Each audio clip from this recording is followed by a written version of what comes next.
Welcome students, my name is Naomi James and I am a certified post-anesthesia nurse. Throughout this presentation I'm going to present an unfolding case study about a patient experiencing acute cholelithiasis. I hope that you enjoy the presentation and that you learn some very useful information about how to properly care for a patient that is experiencing inflammation related to gallstones. This case study was intended for the purpose of teaching newly licensed registered nurses that will be working in the preoperative department.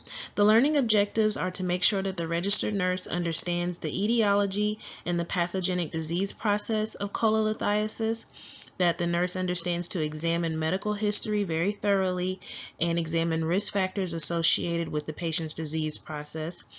The nurse needs to understand to implement a very detailed review of systems and perform an adequate physical assessment, analyze key patient data during the physical examination and the review of systems, select appropriate interventions for care, and evaluate the patient's understanding of their disease process, and ultimately create a nursing diagnosis and a care plan for the patient that is experiencing cholelithiasis. The patient presented in this case is Mrs. Rivera. She is a 46-year-old Hispanic female and she has been diagnosed with cholelithiasis. She's scheduled to have a laparoscopic cholecystectomy, and during her preoperative interview she is presenting with a chief complaint of abdominal pain and nausea after meals. We will use Mrs. Rivera as an example of how to unfold a proper case and do proper perioperative care for a patient that is experiencing acute gallstone inflammation. All right, so let's jump right into the background and the description of illness. Cholelithiasis is the formation of calculous gallstones, and those gallstones are a result of some type of inflammation and irritation caused to the gallbladder.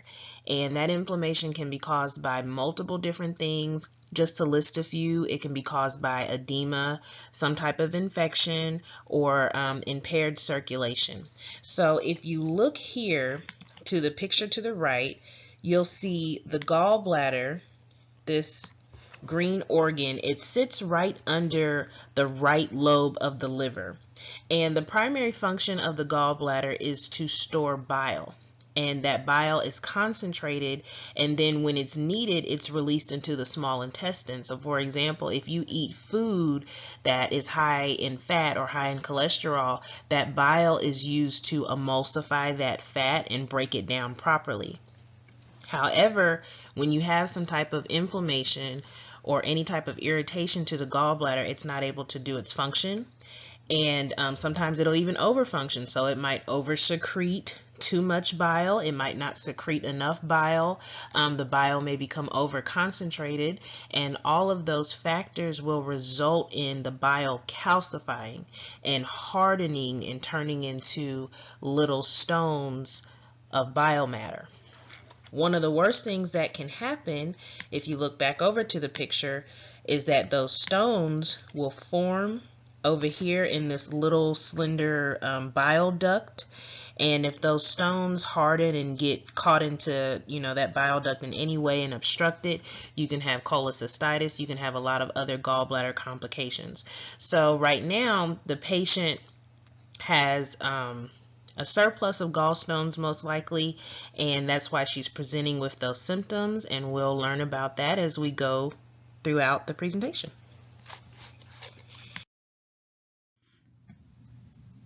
All right, let's take a moment to discuss the pathophysiology of the disease process.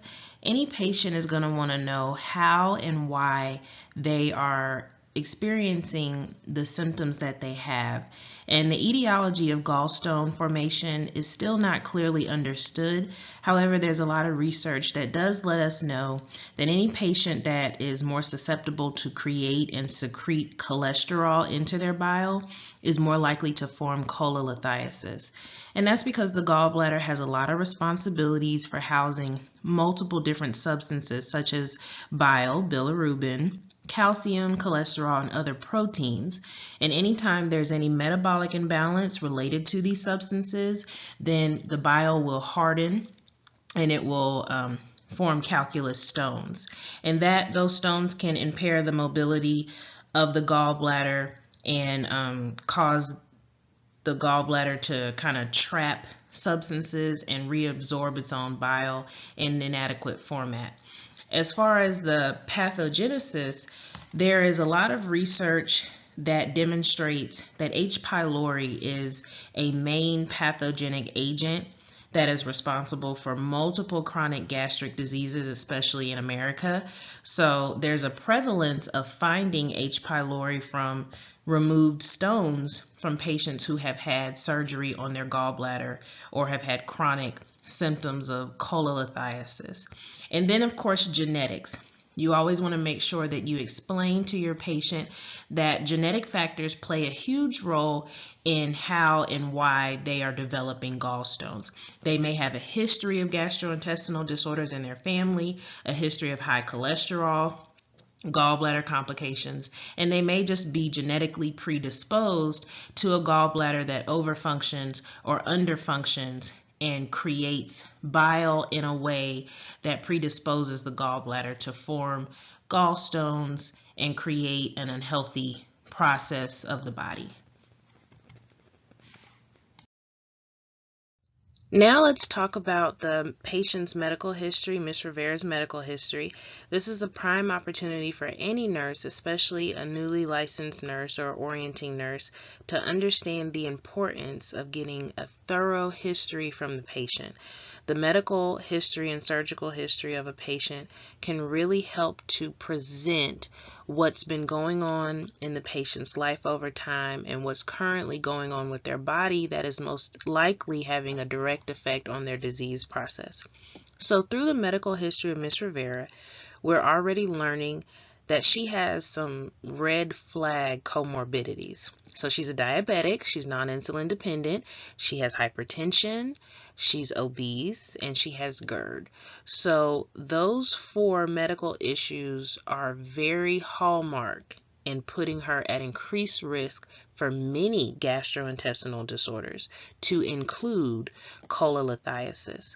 Also, in her surgical history, we find out that she's had a colonoscopy and an EGD.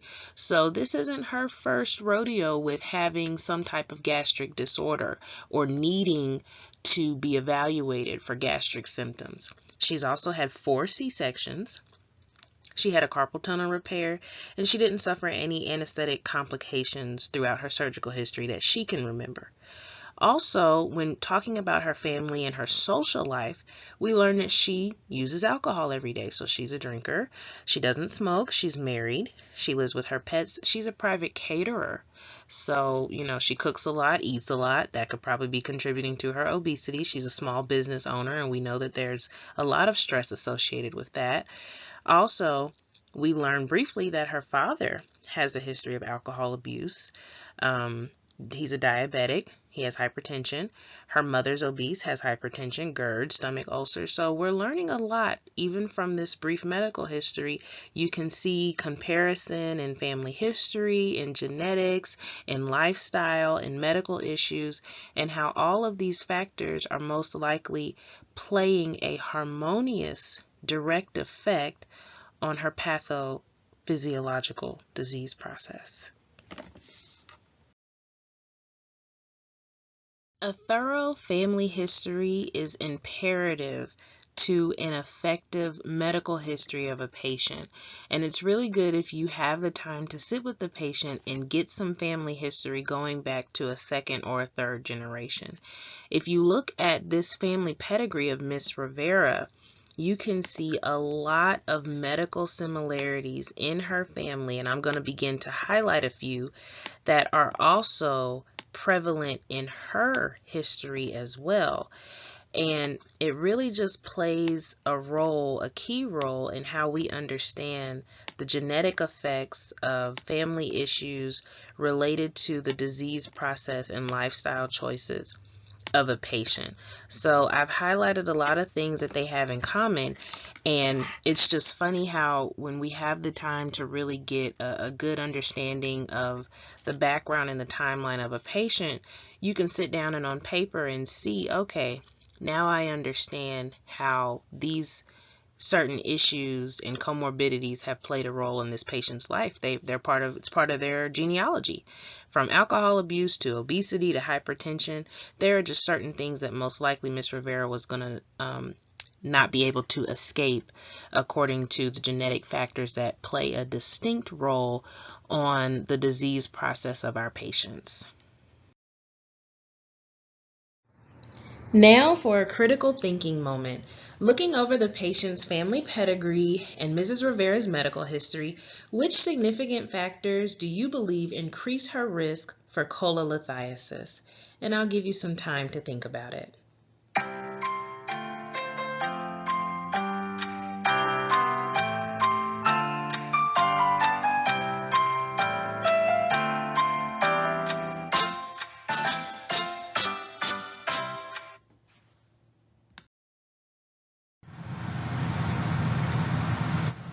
Mrs. Rivera has a lot of risk factors that make her susceptible to experience acute cholelithiasis.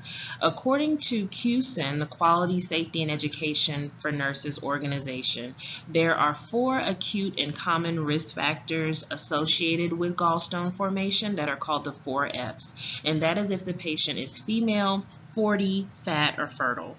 And Mrs. Rivera fits into all of these criteria. She is female and she's Hispanic American, so that increases her risk. She's a woman over the age of 40, and typically women ages 20 to 60 are twice as likely to develop gallstones, so she does fit that risk factor. She is obese and she's a diabetic, so another risk factor that she has. And then fertility, we know that she's been pregnant 4 times, so definitely at one point in her life she was fertile, and she's not menopausal, so she would still be considered a fertile woman. So we also know that this risk factor applies to her as well. Some other risk factors for patients that you can explain to your patient is any prolonged fasting or rapid weight loss, diseases such as Crohn's disease or sickle cell disease, glucose intolerance, having high cholesterol, being on cholesterol-lowering drugs, family history and genetics of gallstones, and gastric bypass surgery.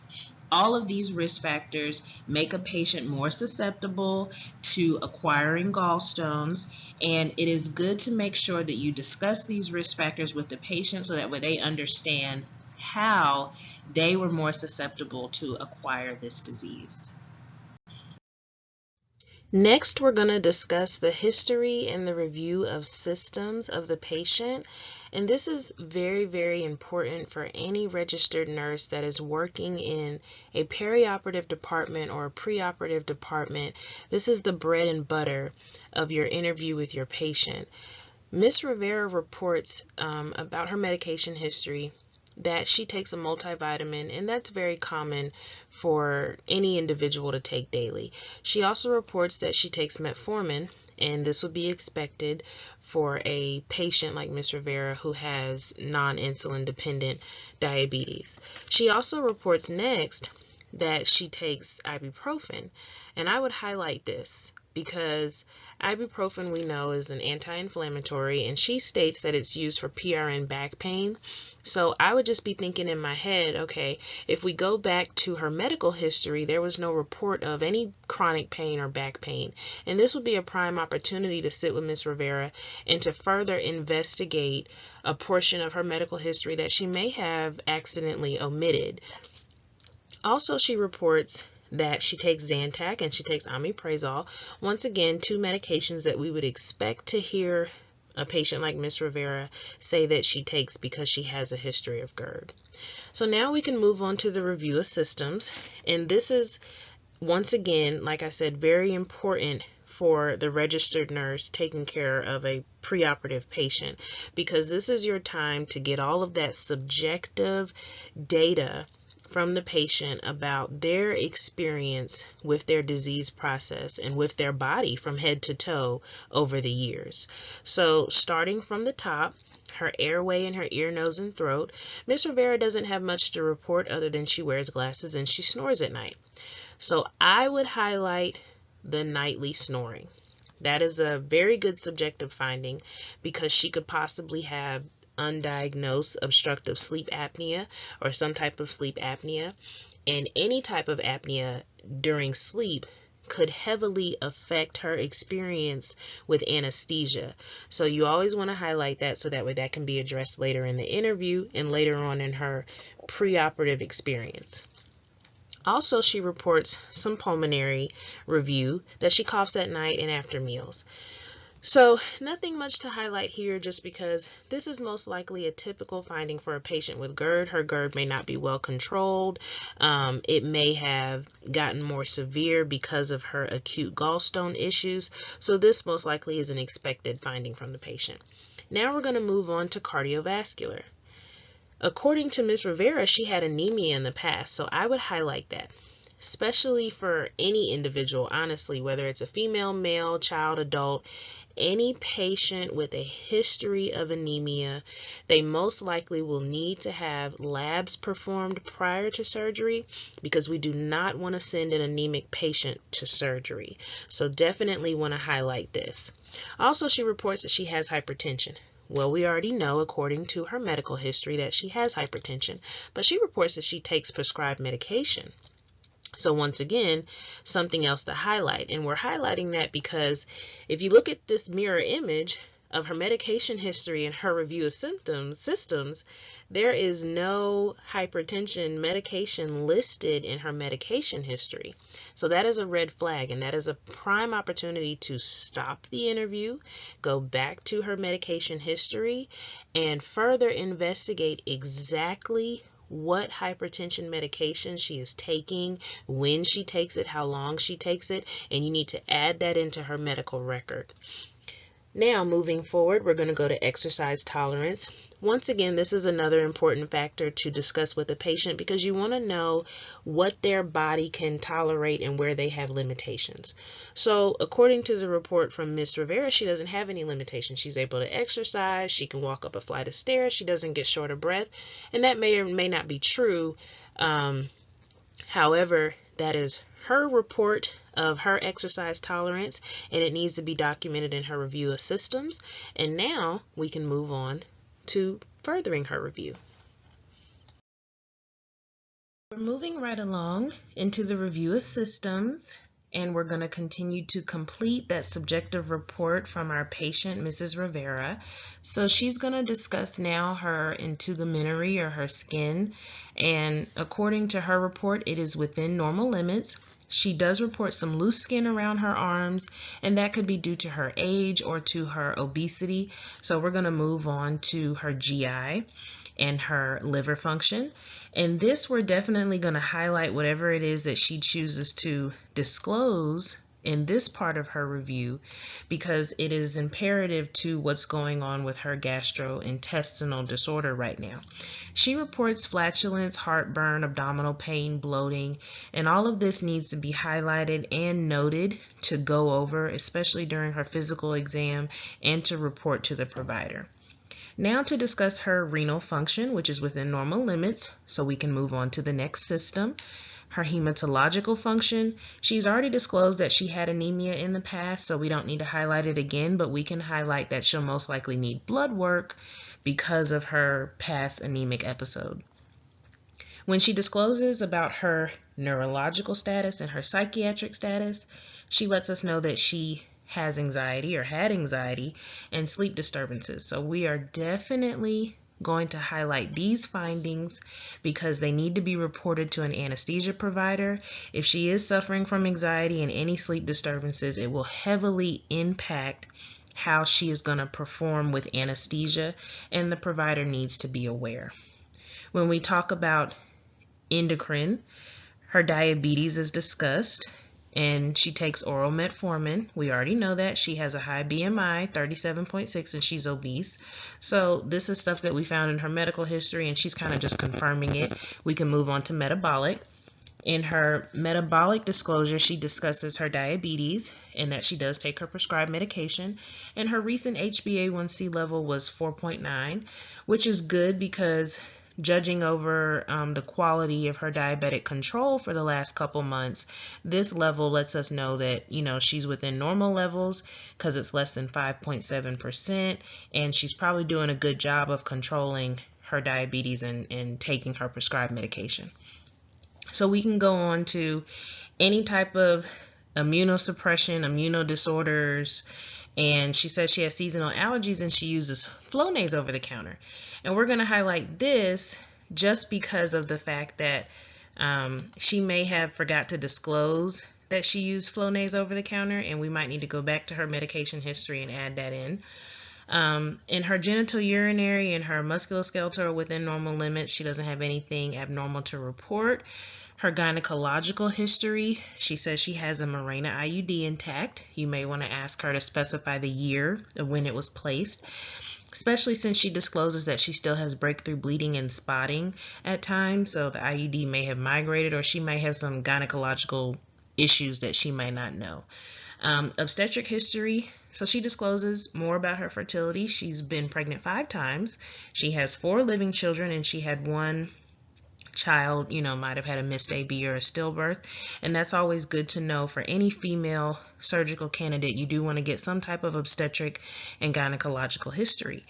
And now you can conclude your review of systems. You've gone through your full head-to-toe report, and just know that it's a labor of love. There is a lot of information to be disclosed from a patient, especially if they're older in age, because they have a lot to discuss about what has been going on with their body over the years. And the more you know, the more prepared they can be for their surgery, and the more understanding they will have of their disease process. So be prepared to be in discussion and an interview with this patient for a minimum of 30 minutes and possibly longer, depending on how many comorbidities they have.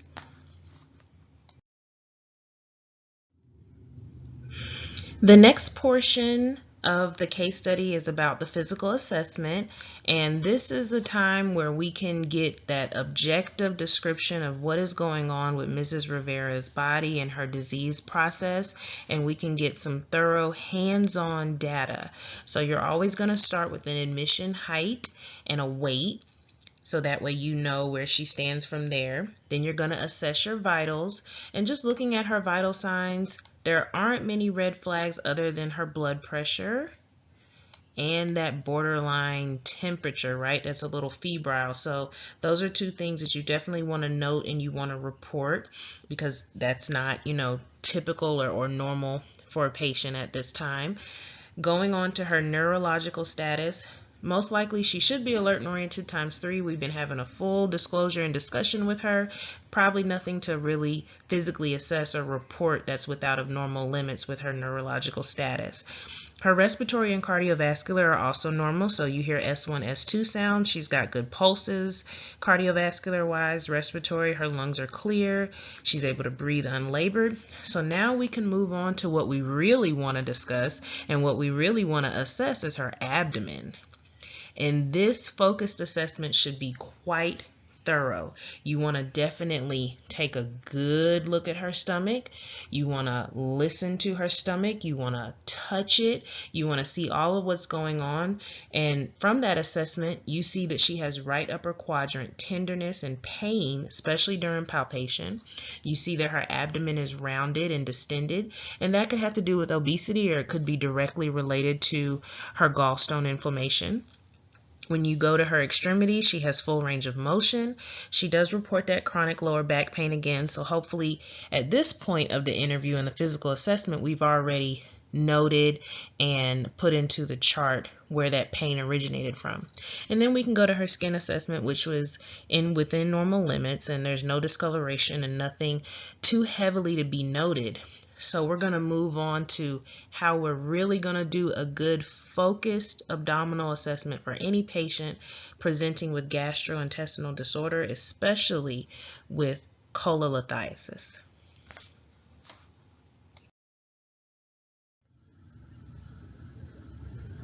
A focused abdominal assessment is very important for a patient that is having any type of gastrointestinal disorder or disease process. Mrs. Rivera is presenting with a positive Murphy sign according to her previous assessment. And a positive Murphy sign is basically when you are doing your palpation and You ask the patient to take a deep breath while you're touching their belly, especially in the right upper quadrant, and their pain is intensified as you're pressing down. Typically, a Murphy sign is visible or presented in a patient that has acute cholecystitis, which means that those gallstones have become inflamed, infected, or they have obstructed parts of the gastrointestinal system. Even though this is not confirmed in Mrs. Rivera's case, there are many patients that present with acute cholelithiasis that also can present with a positive Murphy sign. And it is an indication that intervention is not only necessary but imperative to make sure that complications do not arise. So you want to ensure that you ask your patient to describe the pain, to include the intensity, and what precipitates the pain to intensify. Going back to our basic nursing knowledge of an abdominal assessment, you want to start with inspecting the appearance of the stomach, taking a very good visual look at it. You want to listen for bowel sounds, and you should expect that the bowel sounds will most likely be hyperactive. In a patient that has acute gallstone inflammation, you want to percuss so that way you know the proper placement of the organs, especially the liver, and you want to palpate, touch the tenderness, determine the exact location of discomfort, and make sure that you ask the patient to be as descriptive as possible so that way you understand all of the elements of their pain in their abdomen. It's time for a pop quiz. After performing a review of systems and physical assessment of Mrs. Rivera, the nurse notes new orders from the physician for the patient to have preoperative labs performed. The nurse understands that the physician ordered a serum AST level to determine which diagnostic assessment. A. Assessment of gallstone location. B. Confirmation of decreased pancreatic function. C. Determination of the type of stone. Or D. Indication of decreased liver function. And I'll give you a couple of seconds to think about it.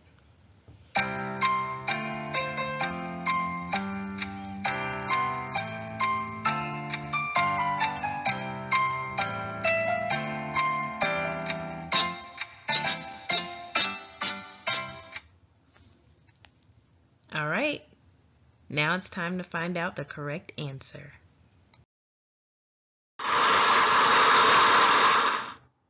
Congratulations! D is the correct answer, indication of decreased liver function, and that is because a liver panel is typically going to be ordered on any patient that is presenting with gallbladder symptoms. The serum AST level will indicate to the surgeon if there is any irregularities or injury directly caused to the liver that is related to any complications with the gallbladder. Mrs. Rivera has a confirmed diagnosis of acute cholelithiasis, so she probably has already had specific lab tests and diagnostic tests completed. However, whenever a patient is scheduled to have surgery, many times you will see that the surgeon will reorder certain labs and he will reorder certain diagnostic tests in order to confirm the most current and accurate updated presentation of the patient's disease process. So Ms. Rivera will definitely have a CBC, a liver panel, and a bilirubin level drawn, and this will help the surgeon once again to make sure that there isn't any liver injury or pancreatic injury related to complications with her gallbladder. The CBC will give a baseline of her blood work and make sure that she isn't anemic and isn't going to have any anemic episodes during surgery. The hallmark diagnostic test is an abdominal ultrasound or an X-ray, so that way the surgeon can visualize where the gallbladder is located and exactly how many stones there are in the gallbladder and where the stones are located as well. If for some reason that abdominal X-ray or ultrasound is inconclusive, then the surgeon may order a more advanced CT scan or MRI of the abdomen in order to give a more thorough visual representation of what is going on with the patient's disease process. Mrs. Rivera's clinical findings and lab values have been reported, and now we can take a look at them. Her CBC, everything is within normal range. Nothing is abnormally reported. Therefore, she probably is not anemic most likely, and this was something in her history that we do not need to be concerned about at this time. However, when we go through her liver panel, we can see that her AST level is within normal range, but her ALT, her ALP, Her albumin and her bilirubin are kind of all on borderline, so there could be some susceptibility of liver injury or liver involvement as a direct result of her gallstone inflammation, and we'll report that to the surgeon, of course. Her pregnancy test is negative, so she can be cleared in that aspect of her preoperative interview. Her glucose is well controlled. Her cholesterol is high, and this would be a red flag that we would note to the surgeon. He may not directly intervene, however, he should consult with her primary care provider that her cholesterol needs to be better managed, so that way she is not at risk for acquiring gallstones further in the future after her surgical intervention. Now for another critical thinking moment. What are some appropriate nursing diagnoses for a patient presenting with acute cholelithiasis? And I'll give you some time to think about it.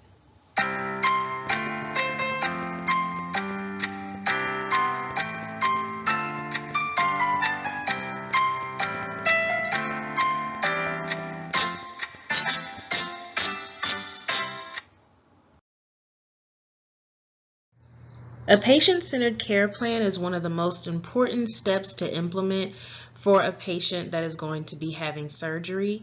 In Mrs. Rivera's case, the nursing diagnoses chosen for this case study are acute pain, meal intolerance, and risk for postoperative nausea and vomiting. You want to make sure that when you select a nursing diagnosis, that you provide what it's related to. It should be related directly to the patient's disease process and or their medical history. Also, you need to provide substantial subjective or objective evidence that is appropriate for the nursing diagnosis. For Mrs. Rivera, she self-reports pain, tenderness, and multiple different abdominal assessment findings that you can include in your evidence, as well as her history of anemia or nausea or any other pertinent medical history. In your plan and your outcomes for patients like Mrs. Rivera, it's very simple to keep it to comfort, education, and addressing pain. You can also include other plans and outcomes as well, but I think it's very important to make sure that education, comfort, and pain are always part of the outcomes for any patient with gastrointestinal disorders that will result in them needing surgical intervention. Mrs. Rivera has two routes of treatment in order to address her acute cholelithiasis. If she chooses medical treatment, she will take oral bile acids, and a well-known one is called UDCA or ursodiol, and it is used to dissolve cholesterol-formed stones, which are basically soft stones that are non-calcified. Typically, the stones will return over time, especially if they're not soft enough for the oral bile acid to break down. Therefore, we will encourage Mrs. Rivera that the best thing to do is to stick with her surgical plan. Surgical treatment is still the gold standard for any patient that has symptoms of gallbladder inflammation, and it will allow the surgeon to properly remove all of the stones and possibly remove the gallbladder if necessary. Now, if Mrs. Rivera is still not comfortable with having her gallbladder completely removed, the surgeon may opt for her to have what is called lithotripsy, in which a shock wave is administered to the gallbladder in order to break up those very large stones and crush them into small little pieces that are more easily to be removed laparoscopically, or to put her on oral bile acid later and dissolve the soft stones now that they were properly broken up. As we conclude the case study, we want to make sure that we focus on the health promotion in our nursing interventions for the patient that is experiencing acute cholelithiasis. In Mrs. Rivera's case, if she decides to go with medical treatment in which she's going to take prescribed medication to help dissolve her gallstones, you want to ensure that you provide her with proper medication education and instruction, especially about the common side effects of urso, which is diarrhea. And you want to explain to her that this is a long treatment. So her treatment is probably going to span from 1 to 3 months of pills, depending on the physician's prescription. And she will have to come in regularly and monthly to have liver function tests. She'll also have multiple follow-up visits and physical exams. And you want to give her all of the patient education that she will need to understand her medical treatment options. Also, there are holistic treatment options that you may or may not want to discuss with Mrs. Rivera if she chooses she wants to try a more holistic option. Now, ultimately, we would prefer Mrs. Rivera to consent to surgery. So if she does, the first thing you want to do is provide a proper consult to anesthesia for evaluation. Mrs. Rivera has a lot of risk factors that put her in a category to have anesthetic related complications, so she needs to be seen and evaluated by an anesthesia provider prior to her having surgery. You also want to support and witness her informed consent with the surgery so that way she understands all of her risk, all of the complications, and all of the expectations that are appropriate for a patient that is supposed to have a laparoscopic cholecystectomy. Also, you need to provide preoperative education. She needs to know how to prepare for surgery, what time to come to the facility, that she needs to bring an adult that is over the age of 18 to bring her home. She needs to be NPO at a certain time. She may or may not need to take her diabetic medications or her hypertension medications, but this is a prime time to educate her on all of those things.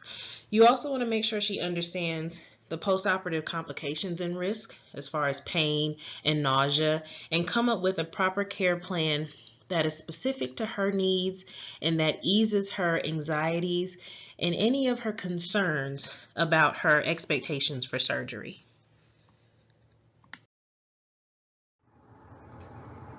Okay, students, let's conclude the case study.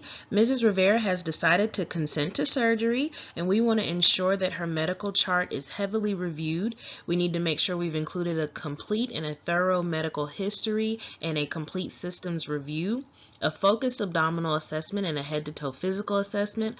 All of Mrs. Rivera's completed lab work should be resulted in the results of any diagnostic testing ordered by the surgeon should also be placed into her chart. There should be a documented care plan with appropriate nursing diagnosis, and all nursing interventions and patient education performed during the perioperative interview should be documented in her chart as well. Before concluding the case study, I want to go over some important facts to remember. Any patient having acute cholelithiasis is experiencing inflammation to the gallbladder that is resulting in gallstones. Also note the 4 F's of acute risk factors, which is female, 40, fertile, and fat.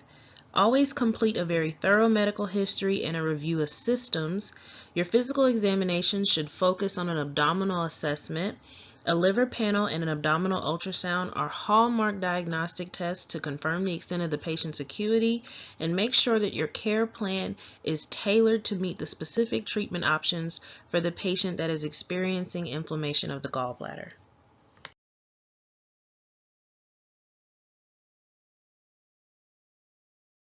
This concludes the case study. I hope that you enjoyed the presentation and that you were able to learn some very useful information about how to properly surgically prepare a patient that is experiencing acute cholelithiasis and that is expected to have a laparoscopic cholecystectomy. Thank you for your time.